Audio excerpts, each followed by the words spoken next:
In Bridgerton, a ward isn't protected, she's controlled. In the glittering ballrooms of Regency London, power does not always wear a crown. Sometimes, it wears the polite smile of a guardian and the quiet obedience of a ward.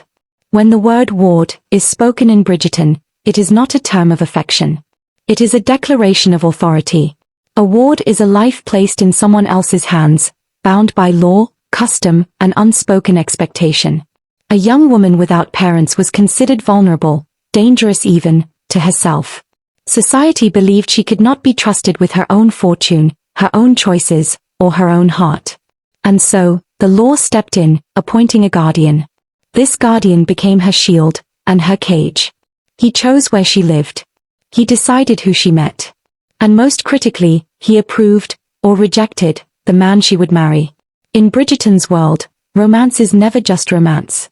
A ward's marriage could elevate families, secure estates, or ignite scandal.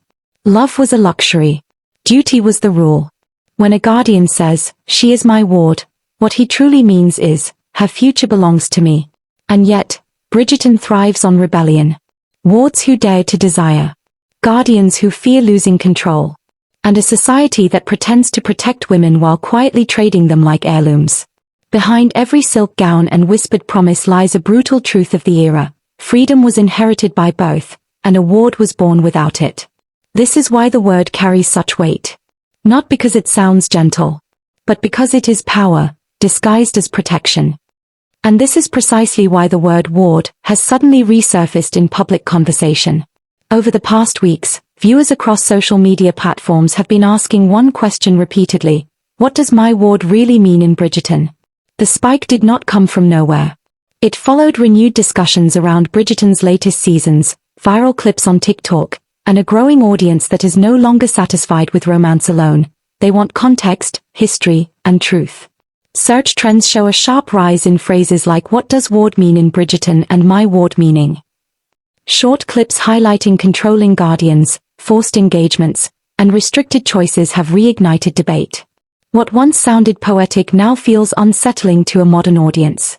This renewed interest also mirrors a broader cultural shift.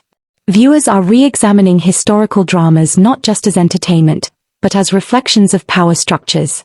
In an era where conversations about consent, autonomy, and guardianship dominate real-world headlines, the idea of a young woman legally owned by a system feels disturbingly relevant.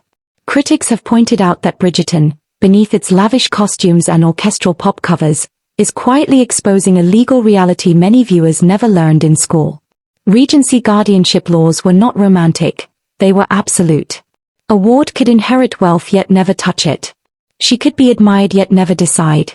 She could be protected, yet never free. Social media creators, historians, and literature channels have begun dissecting this single word because it encapsulates the entire contradiction of the era: protection without permission, care without consent, authority disguised as duty.